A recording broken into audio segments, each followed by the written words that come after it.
বৈশ্বিক অর্থনীতি পরিবর্তিত বাস্তবতায় বাণিজ্য ও বিনিয়োগ সম্প্রসারণে নতুন কৌশল খুঁজছে বাংলাদেশ।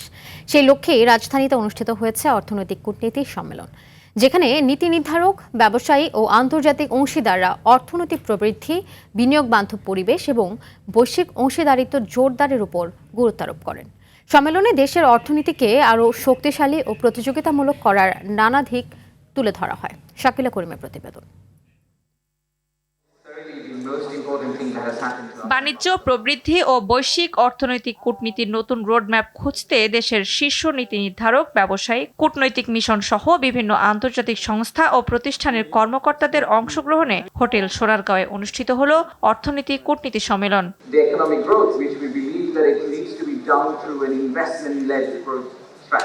সম্মেলনে বৈশ্বিক জ্বালানি সংকট এবং জলবায়ু পরিবর্তনের মতো বিষয়গুলো তুলে ধরে এসবের মোকাবিলায় অর্থনীতিকে আরও শক্তিশালী করার কথা জানান পররাষ্ট্রমন্ত্রী। অর্থনৈতিক মন্দা, ক্রমবর্ধমান বাণিজ্য প্রতিবন্ধকতা, জলবায়ু ঝুঁকি এবং বিশ্ব বাণিজ্য ও বিনিয়োগের গতি প্রকৃতি পরিবর্তনের মধ্যেও বাংলাদেশের রপ্তানি বাজার ধরে রাখতে এবং সম্প্রসারিত করতে আরও কঠোর প্রতিযোগিতায় নামতে হবে। বৈশ্বিক বিনিয়োগের জন্য প্রতিযোগিতামূলক, নিরপেক্ষ এবং স্থিতিশীল পরিবেশের মাধ্যমে দক্ষিণ এশিয়ায় প্রথম গন্তব্য হতে চায় বাংলাদেশ। স্থানীয় সরকার মন্ত্রী বলেন, দেশকে নিরাপদ ও স্থিতিশীল করার লক্ষ্যে কাজ করছে সরকার। সরকার নতুন সম্ভাবনার জন্য যে কোনো কিছু করতে প্রস্তুত। আমি আজ এখানে কোনো প্যানেল আলোচক হিসেবে আসিনি, বরং আমি এখানে এসেছি আমাদের মূল লক্ষ্যের প্রতি সরকারের প্রতিশ্রুতি ও ঐকান্তিকতা ব্যক্ত করতে। ব্যবসার পরিচালন ব্যয়ের পাশাপাশি আমলাতান্ত্রিক জটিলতা কমানোর আশ্বাস দেন অর্থ ও পরিকল্পনা মন্ত্রী।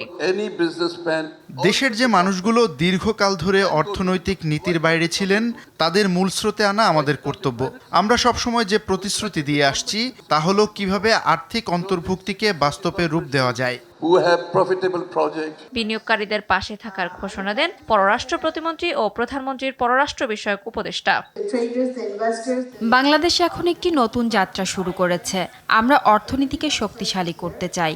এখানে বিনিয়োগের পরিবেশ তৈরি হয়েছে। পররাষ্ট্র মন্ত্রণালয় সবসময় বিনিয়োগকারীদের পাশে আছে।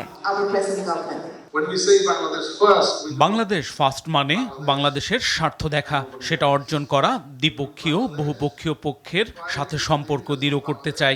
বাংলাদেশ যাতে বিনিয়োগ বান্ধব হয়। সরকারের সব কাজে স্বচ্ছতা ও জবাবদিহিতা নিশ্চিতের কথা জানান প্রধানমন্ত্রীর আরেক উপদেষ্টা মাহাদি আমিন। আর এনবিআর চেয়ারম্যান বলেন, দেশে বিনিয়োগ বাড়াতে কর ব্যবস্থাকে আরও জনবান্ধব করতে কাজ করছে বর্তমান সরকার।